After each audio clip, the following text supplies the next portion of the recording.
Bonjour à tous, nous allons aujourd'hui parler du film Le Roi, The King en VO, réalisé par David Michôd, rien à voir avec la jument, avec Timothée Chalamet, Ben Mendelsohn et Joel Edgerton.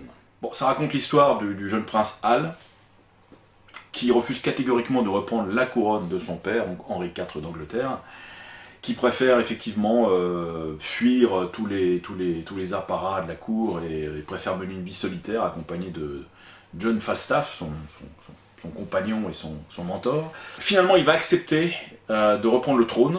Il va se retrouver face au choix qu'il a toujours préféré éviter, donc des décisions extrêmement difficiles, des décisions de vie ou de mort, et puis la difficulté à trouver des gens de confiance dans son entourage. Petit point sur David Michôd. David Michôd est un réalisateur australien qui a quand même réalisé quelques très bons films. Animal Kingdom en 2011, The Rover en 2015 je crois, avec Guy Pearce et Robert Pattinson, qui joue également dans The King. Et qui a réalisé War Machine, que je n'ai pas vu, un film Netflix avec Brad Pitt, voilà, il faudrait que je jette un œil là-dessus. Bon, le gars est plutôt un réalisateur doué. Alors, le scénario de The King a été écrit par David Michôd et Joel Edgerton, donc acteur également dans le film, acteur assez connu, acteur d'origine australienne, tout comme David Michôd, et comme une bonne partie du casting d'ailleurs. Ben Mendelsohn également était également australien. Donc ils ont repris en fait deux pièces de Shakespeare, l'une basée sur Henri IV, l'autre Henri V évidemment, qu'ils ont fusionné un petit peu et pour accoucher effectivement de ce film. Alors, j'ai trouvé effectivement ce film, là je vais être un peu subjectif, j'attends vos commentaires si jamais vous avez une opinion très différente du film, mais j'étais littéralement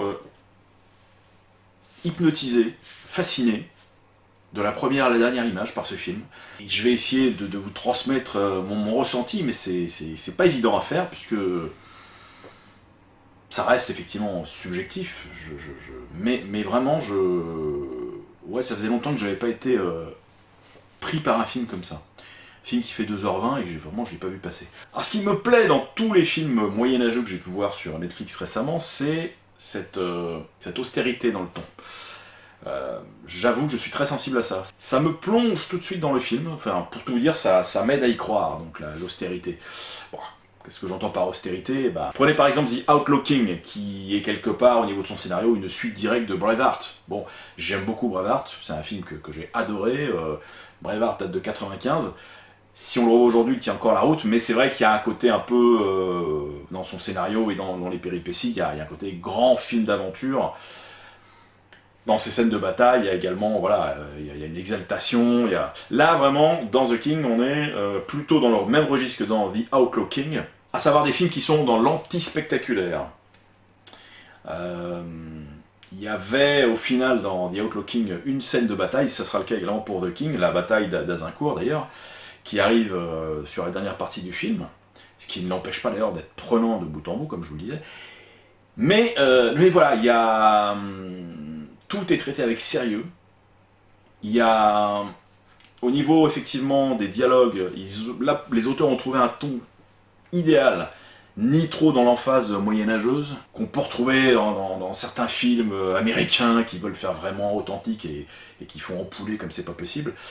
Et oui, je pense qu'au Moyen-Âge, tout le monde ne parlait pas en vers, façon Shakespeare.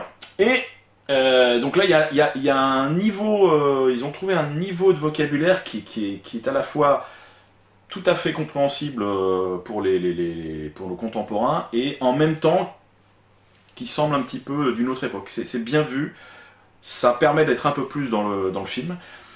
Et pour revenir effectivement aux affrontements, aux scènes de bataille, alors The King effectivement est un film assez violent, mais qui présente une nouvelle forme, je dirais, de violence à l'écran. Très sec, mais d'ailleurs au sens littéral du terme, il y a très peu d'hémoglobine, il y a très peu de jaillissement d'hémoglobine dans le film. Voilà, même dans The Outlooking, il y avait une scène de bataille avec pas mal de diffusion d'hémoglobine à la fin.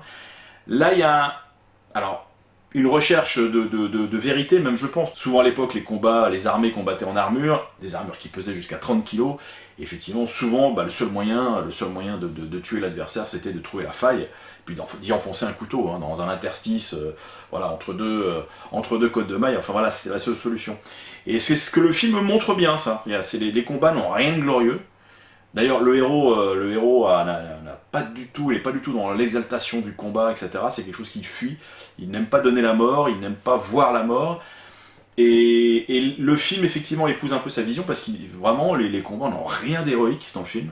Ils sont d'ailleurs souvent assez brefs. Il y a une scène de duel qui est pas très longue, mais voilà, qui est pas très glorieuse non plus dans son résultat et dans la façon de vaincre l'ennemi. Et voilà, la grosse bataille du film, la bataille d'Azincourt, est du même acabit. Hein. Ils patauchent dans la boue, et effectivement, on se cogne dessus, on se met la tête dans la boue pour essayer de se noyer, on essaye de glisser un poignard voilà, sous un aume. C'est différent, c'est assez... c'est une approche, je pense, assez réaliste pour le coup, la plus réaliste qu'on ait jamais vue dans un film moyenâgeux. Autre point fort du film, c'est son intrigue extrêmement épurée. Voilà, c'est une ligne droite, voilà, effectivement, certains pourront juger que c'est un défaut. Moi, je trouve que ça permet d'épouser et de se concentrer sur d'autres aspects du film. Alors, c'est l'ascension d'un roi, tout simplement, et qui va devoir gérer donc un conflit avec la France, jusqu'à la bataille d'Azincourt, donc. Mais effectivement, son parcours va quand même être enrichi de pas mal d'expériences.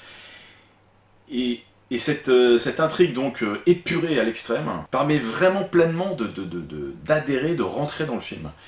Alors le film en plus bénéficie d'une photo absolue, mais une photo sublime. Voilà, je trouve que c'est d'une beauté époustouflante en termes de photos. On a l'impression que 80% du film a été filmé pendant l'heure magique, cette fameuse heure juste avant le coucher du soleil, où on a des tons comme ça, violets, enfin c'est magnifique. La musique accompagne merveilleusement le film également. Ni trop artificiellement médiéval, ni trop moderne, vraiment le ton est juste. Et puis les comédiens sont excellents. Alors j'avoue, j'avais vu aucun film de Timothée Chalamet, donc qui est devenu la nouvelle coqueluche de la critique. Il est excellent dans le rôle. Il a le physique qu'il faut, voilà, quelqu'un d'un peu frêle qui va un petit peu s'endurcir au fur et à mesure du récit. Il est vraiment très bon. Joel Edgerton qui joue Falstaff, son compagnon de guerre, parfait également. Voilà, et le génialissime Ben Mendelsohn dans un rôle bref, celui d'Henri IV d'Angleterre, qui est toujours exceptionnel. Le seul petit bémol, vraiment, c'est le seul petit bémol du film, c'est la prestation de Robert Pattinson, qui joue le dauphin du roi de France. Alors là, pour le coup, on est dans le cliché de l'acteur américain qui joue un français avec l'accent, mais alors, voilà, ça fait mal. Même, vous voyez le genre d'accent dont je vous parle, hein. I'm gonna kill you, you are not a very good man, enfin... Bizarrement, voilà, ça nous sort un peu du cadre réaliste du film. Ça m'a un petit peu sorti de là. Je me suis dit que Robert Pattinson avait bien dû se marrer à interpréter ce rôle. On sent que le réalisateur lui a laissé un peu carte blanche, hein, vas-y, amuse-toi bien. Bon, c'est un fidèle de David Michôd, Robert Pattinson, il joue également dans The Rover. Voilà, personnellement, c'est la petite fausse note, bon, certains apprécieront peut-être.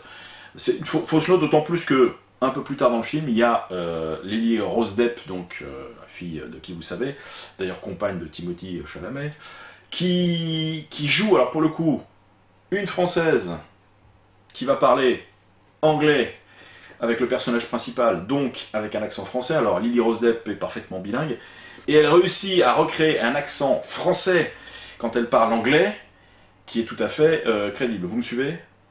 Comme elle est bilingue, pour elle, ce serait peut-être un peu compliqué de faire semblant d'avoir un accent français, mais je trouve qu'elle le fait vraiment très très justement, sans tomber dans la caricature. Ce que n'arrive pas à faire Robert Pattinson dans son rôle.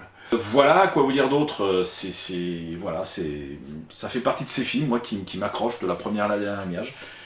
Je vous le recommande chaudement. Faites-vous d'ailleurs ces 3 films médiévaux sur Netflix qui sont vraiment époustouflants et qui font, excusez-moi de me répéter, qui font dans l'austérité. Il y a Pilgrimage, qui est un film irlandais avec John Bertal. Pilgrimage, qui est vraiment impressionnant, qui est plutôt un plus petit budget. Il y a The Outlooking de David Mackenzie avec Chris Pine, qui est vraiment très bon, qui est une sorte de suite de Braveheart, comme je vous le disais. Et il y a The King, franchement, vous les enchaînez les 3 à la suite, vous aurez effectivement un ton commun, mais voilà, au niveau... si je dois faire une hiérarchie, c'est The King qui m'a vraiment le plus impressionné. Et n'hésitez pas à me mettre vos commentaires, j'aimerais bien échanger avec vous sur ce film. Merci à vous de me suivre, et puis pour les autres, bah abonnez-vous, ça serait cool, sympathique quoi. Ciao.